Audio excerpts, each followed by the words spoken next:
Yeah.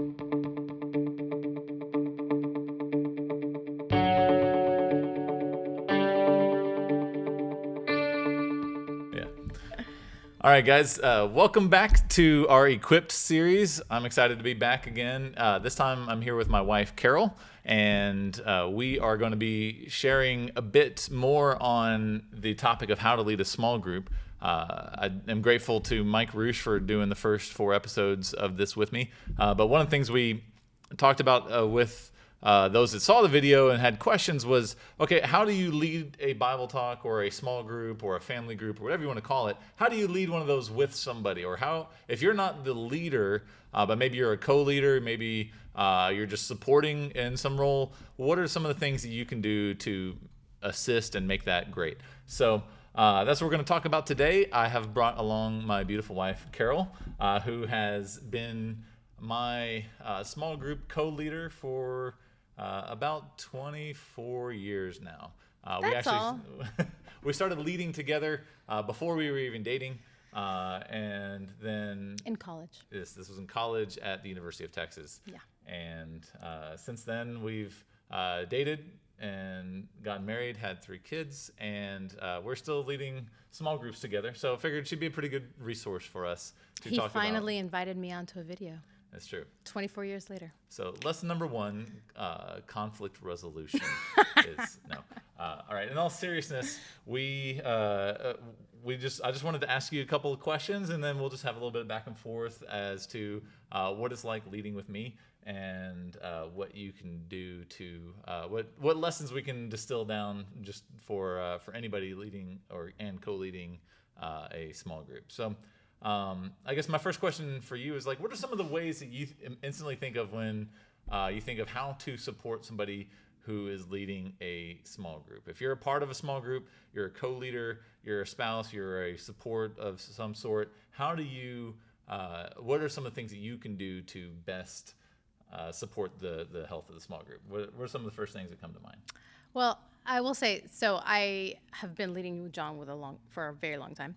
But before that, I also led with other people. So I know a lot of times people, like if you're singles, you can jump in and lead with different types of people. And this, I would say, is in general, no matter what, we started in college. But I also led Bible talk in high school.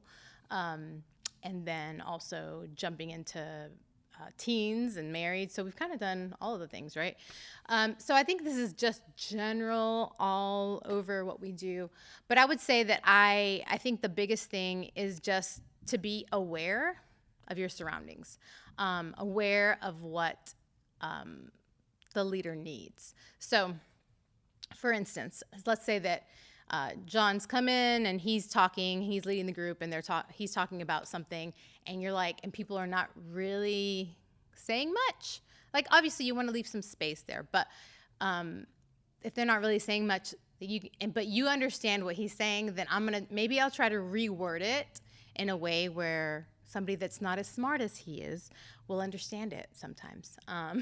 Or maybe sometimes he's talking at a level where he's like talking where guys get it, but the women aren't really getting it. Then I'll say it in a different way, and not just say it in a different way, but probably respond so that people get an idea of what it is that he's actually talking about. So that's been probably one of the biggest things that I do, is just helping in the actual setting itself, I would say. Okay. So again, just to recap some of the background information there, if you haven't seen some of the earlier Equip series, is when you have a small group, you want to have a lot of discussion.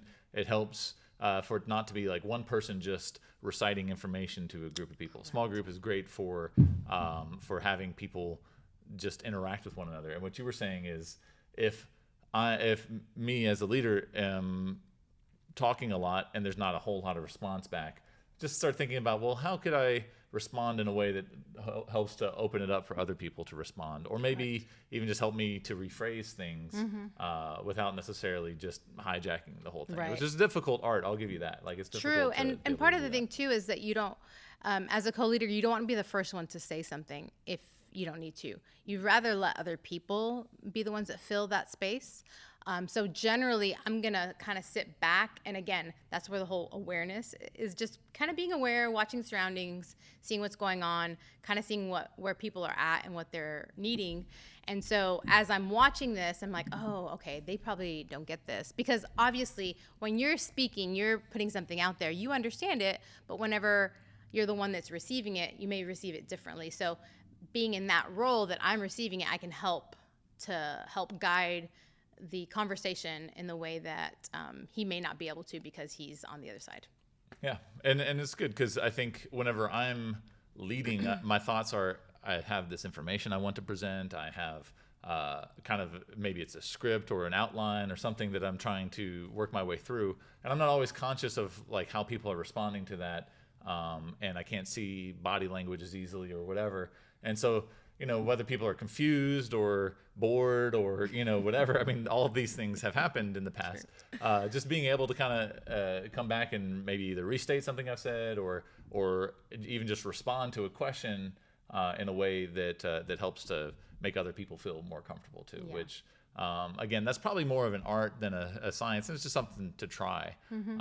I actually remember us going back and forth a little bit as we started to figure each other out. And you would ask me after the fact, like if that was helpful or not, or how we would talk about how we thought it went. Mm-hmm. And there was even sometimes where I felt like I wanted more of that awkward silence to give people a chance to respond.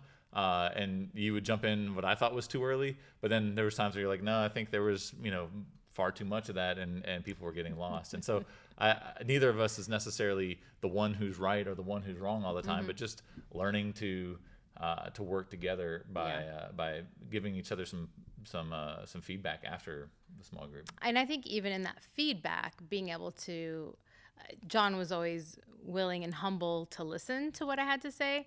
That's not necessarily always the case with everybody, right? So I think even as the co-leader, being able to present it in a way that you're going to build others up, right? So obviously that's really important, that your whole goal in this is building each other up, building your co-leader up. My goal has always been to be able to make him be the shining star, if that makes any sense. Like in our marriage, I'm like, I want him to shine brightly, right? Not that he needs to, but just that whatever he's doing, that I can make it look even better. And so I think that for me would be really helpful, to be able to help him, to be able to help the whole group, honestly, in that as well. Yeah, I appreciate that. And I think even that kind of segues into one of the other things that we were talking about before this, was just having good communication between the two of us. So being on the same page before we get into leading a small group, and then having humility towards one another when we're doing some maybe after the fact debriefing of how do you think it went, mm-hmm. or is everybody enjoying themselves? Are people getting anything out of what we're talking about?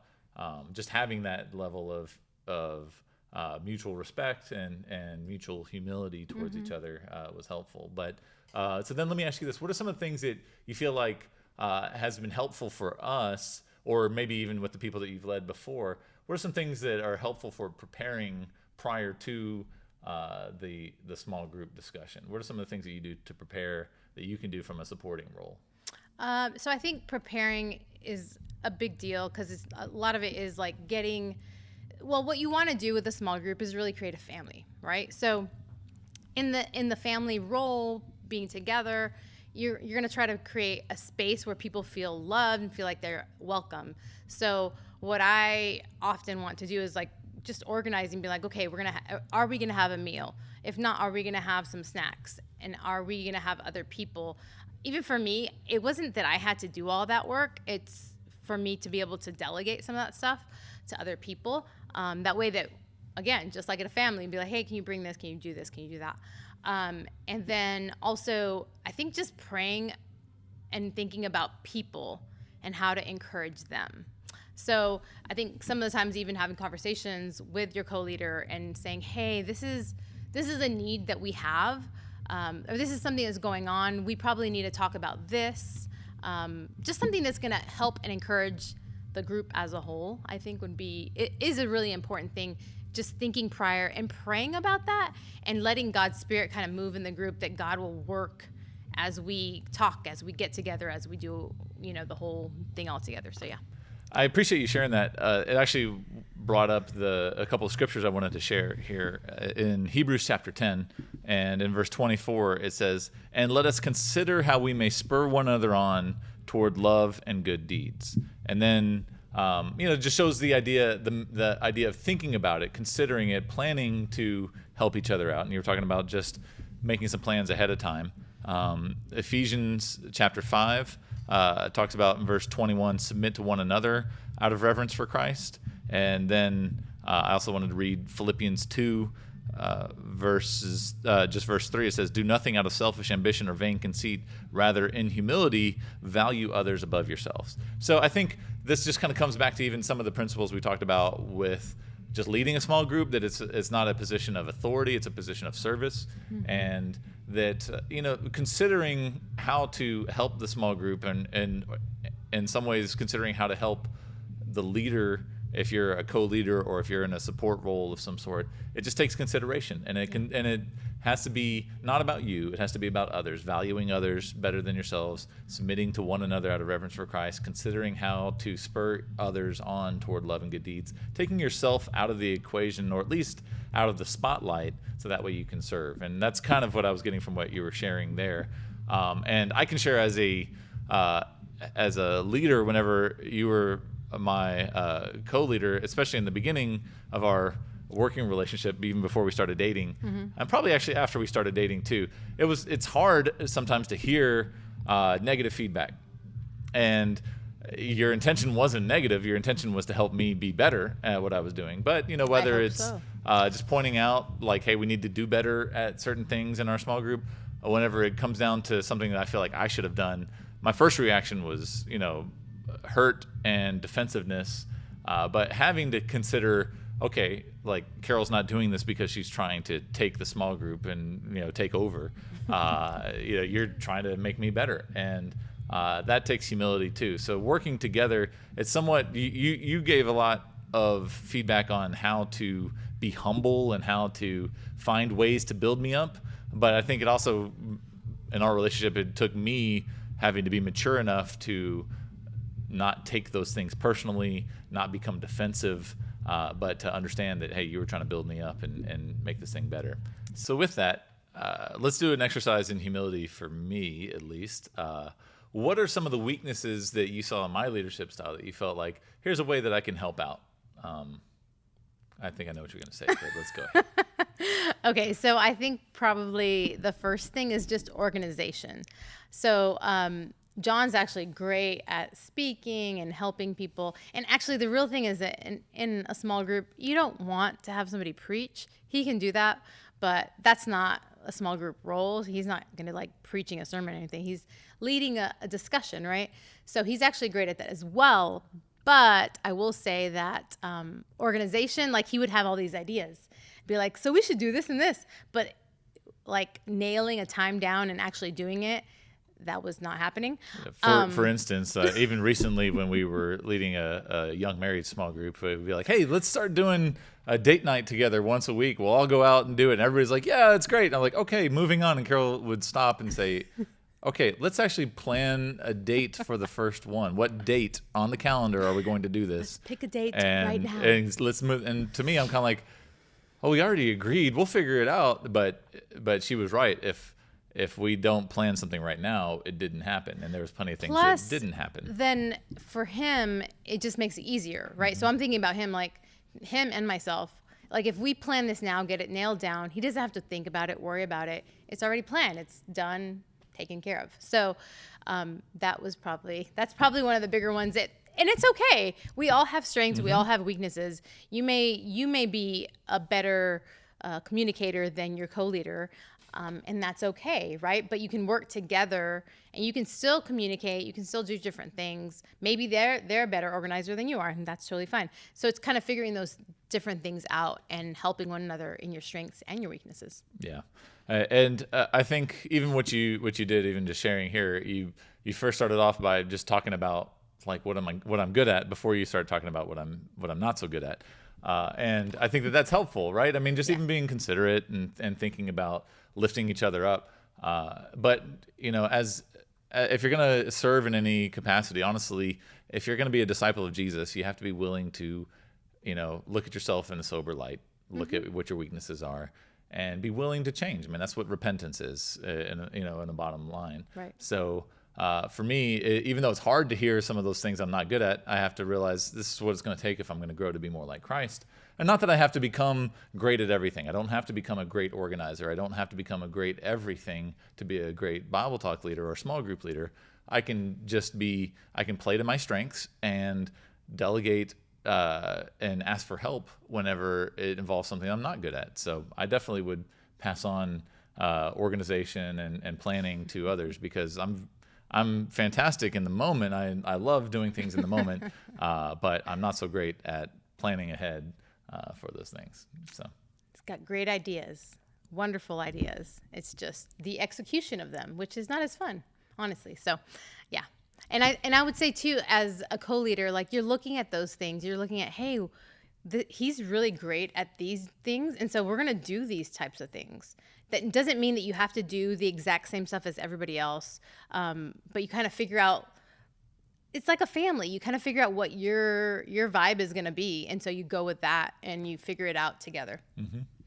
Yeah, I think and you spoke to, here are some things that we talk about and plan about, and we plan for ahead of time.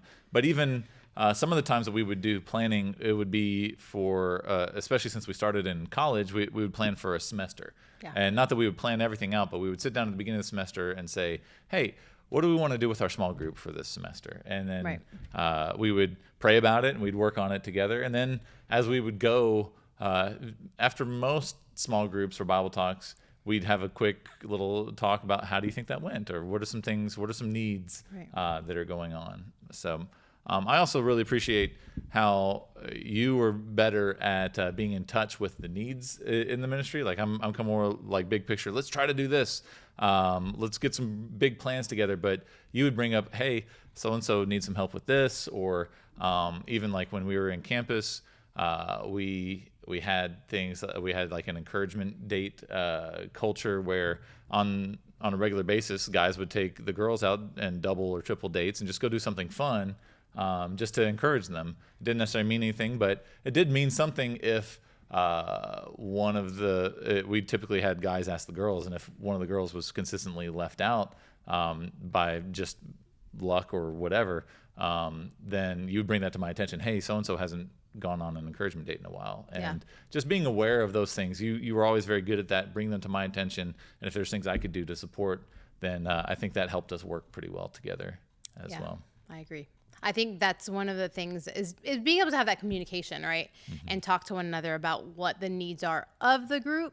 And I think talking about it prior to and then after. And one of the things that I will say is really cool is having those conversations about, well, this is something that I'm learning in my quiet times. I think this would be really helpful if we talked about this. Even the big planning scheme, like let's focus on the book of Mark. Let's focus on Genesis. Like whatever we're going to do, like we talk about it beforehand and then we kind of go through it. But even in the middle of the whole thing, seeing, okay, hey, these people need more, or there's something going on right now. So maybe we should talk about this. Like even in that, I mean, obviously the scriptures are so broad and wide. And so bringing different parts or aspects of whatever it may be that people are having a difficult time with, or that can just use encouragement in. And so having those conversations with one another to see how we can help each other. And I will also say in the actual conversation, let's say that we start something and it's going somewhere, like it's deviating to a place where I'm like, I'm not sure that we were actually going to talk about this. But then noticing somebody's having a hard time, like let's say somebody's like really looking sad, and I'm like, oh, maybe, and I can bring it back to something else because I'm like, that's probably not going to help them, and I need to make sure that we address this later, or whatever it is. So hopefully that makes sense. I think so.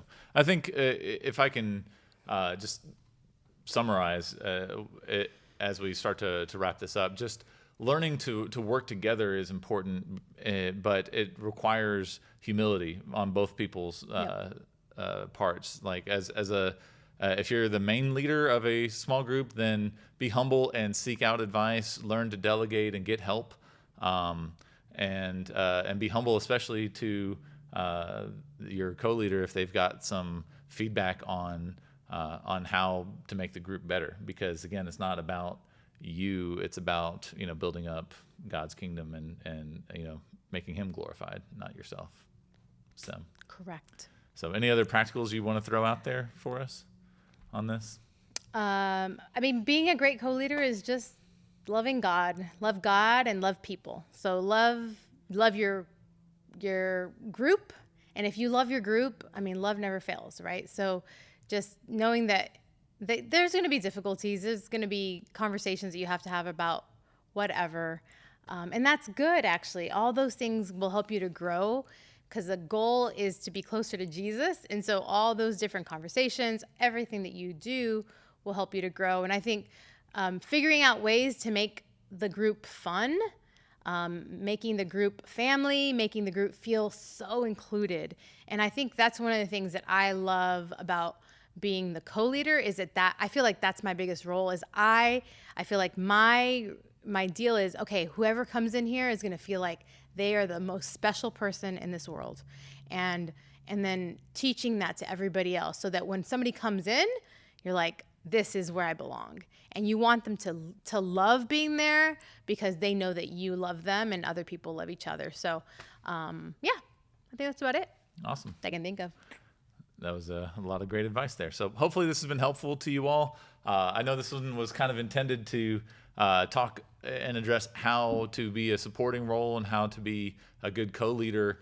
Carol's been an awesome co-leader, a great support. She's been able to lead small group whenever I haven't been able to make it on last minute for, something comes up, or I get sick, or stuck in traffic, or whatever.